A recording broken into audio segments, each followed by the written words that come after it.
Beginilah rupanya kalau udah yang tak ada, makan pun berkuah lawan.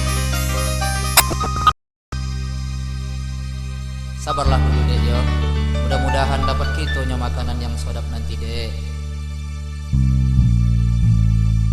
Sabar yo dek yo, sabarlah dulu.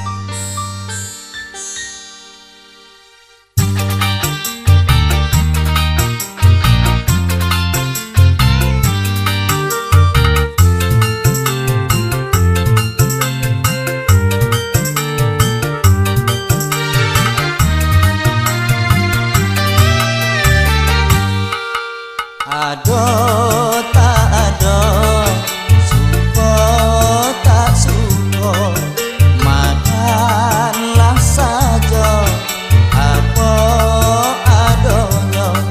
Walaupun kuah garam lauk kita hari ini, kalau udah ditolan konyang juga rasanya. Ado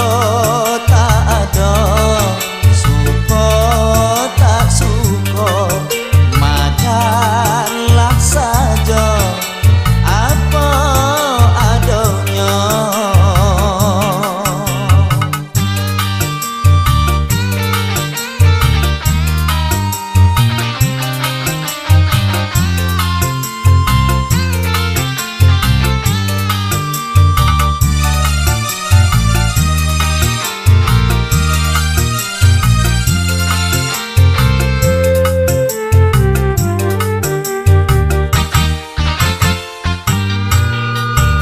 Begitulah kalau udah tak ada, ondak sedap, tahan dulu selera.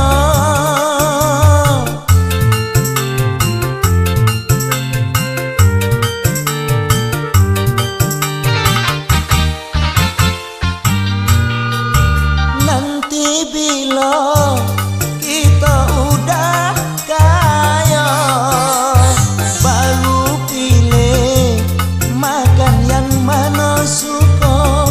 Bak kata istilah bahasa, banyak duit sonang